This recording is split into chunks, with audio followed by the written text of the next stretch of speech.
નમસ્કાર. ભારતના બંધારણ વિશે આપણે સૌએ સાંભળ્યું છે, ખરું ને? પણ શું આપણે એને ખરેખર સમજીએ છીએ?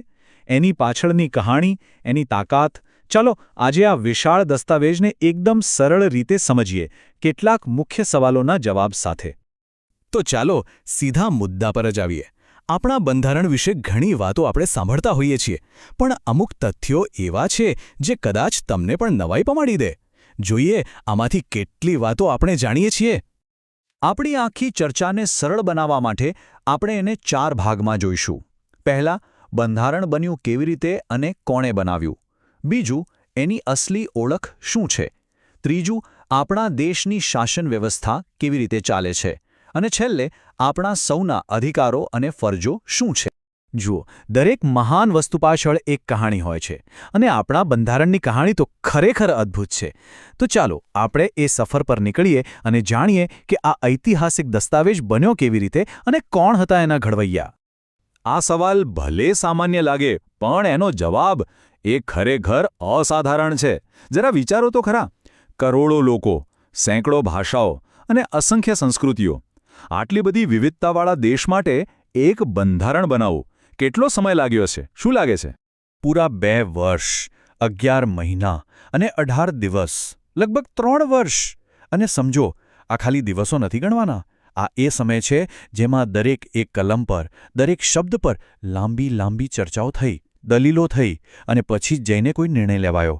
આના પરથી જ ખબર પડે કે આ કામ કેટલું મોટું અને ગંભીર હતું. તો આટલું મોટું કામ કર્યું કોણે? ચાલો એ મહાનુભાવોને યાદ કરીએ. સૌથી પહેલાં તો બંધારણની ડ્રાફ્ટિંગ કમિટીના અધ્યક્ષ ડૉક્ટર બાબા સાહેબ આંબેડકર, જેમને આપણે સૌ બંધારણના મુખ્ય શિલ્પકાર તરીકે ઓળખીએ છીએ. અને એમની સાથે આખી બંધારણ સભાના અધ્યક્ષ હતા ડૉક્ટર રાજેન્દ્ર પ્રસાદ, જેઓ પછીથી ભારતના પ્રથમ રાષ્ટ્રપતિ બન્યા.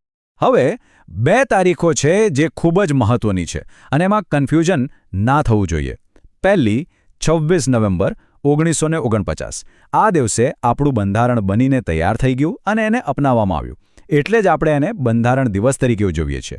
પણ એનો અમલ શરૂ થયો 26 જાન્યુઆરી 1950થી, અને એ જ દિવસ આપણો ગણતંત્ર દિવસ છે, જે દિવસથી ભારત સાચા અર્થમાં એક પ્રજાસત્તાક બન્યું.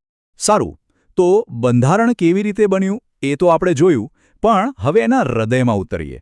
એની અંદર એવું તો શું છે જે આપણા દેશને ચલાવે છે? એની અસલી ઓળખ શું છે?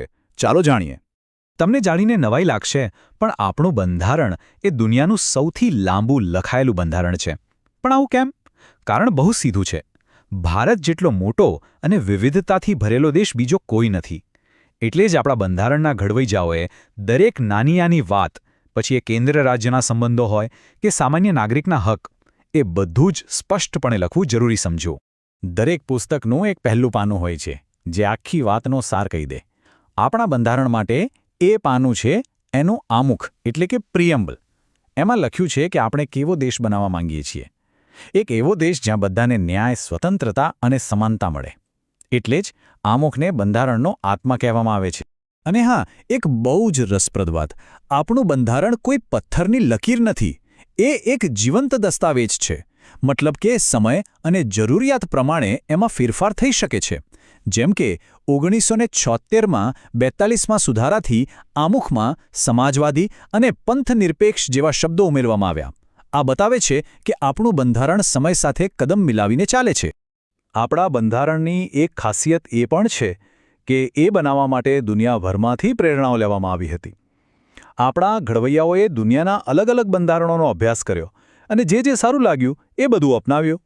જેમ કે સંસદની સિસ્ટમ બ્રિટન પાસેથી લીધી, રાજ્યના માર્ગદર્શક સિદ્ધાંતો આયર્લેન્ડ પાસેથી, અને કોર્ટ દ્વારા કાયદાની સમીક્ષા કરવાનો વિચાર એ અમેરિકા પાસેથી લીધો. ખરેખર કમાલની વાત છે. ચાલો હવે વાત કરીએ કે આ બંધારણ પ્રમાણે આપણો આટલો મોટો દેશ ચાલે છે કેવી રીતે, સરકારનું માળખું કેવું છે, કોની પાસે શું શક્તિ છે, એ બધું સમજીએ. દેશ માટે કાયદા કોણ બનાવે? સંસદ. અને આપણી સંસદના 2 ભાગ છે, 2 ઘર છે એમ સમજો. એક છે લોકસભા અને બીજું છે રાજ્યસભા. આ સિસ્ટમ એટલા માટે છે જેથી શક્તિનું સંતુલન જળવાઈ રહે. હવે આ બંને ઘરમાં ફરક શું છે? લોકસભા એટલે લોકોનું ઘર. ત્યાં આપણા દ્વારા સીધા ચૂંટાયેલા નેતાઓ બેસે છે. જ્યારે રાજ્યસભા રાજ્યોનું પ્રતિનિધિત્વ કરે છે. ત્યાંના સભ્યોને રાજ્યોના વિધાયકો ચૂંટે છે. અને એક મોટો ફરક, લોકસભા દર 5 વર્ષે બદલાય, પણ રાજ્યસભા ક્યારેય ભંગ નથી થતી. એ એક કાયમી ગૃહ છે. હવે વાત કરીએ રાષ્ટ્રપતિની. તેઓ આપણા દેશના બંધારણીય વડા છે, એટલે કે હેડ ઓફ ધ સ્ટેટ. એમની ચૂંટણી આપણે સીધી નથી કરતા, પણ આપણા ચૂંટાયેલા પ્રતિનિધિઓ કરે છે. દેશની ત્રણેય સેનાના સુપ્રીમ કમાન્ડર પણ એ જ હોય છે, અને દેશના બધા કાયદા એમના નામથી જ બને છે. સરકારના 2 અંગો, સંસદ અને કારોબારી, પછી આવે છે ત્રીજો અને સૌથી મજબૂત આધારસ્તંભ, આપણી ન્યાયપાલિકા.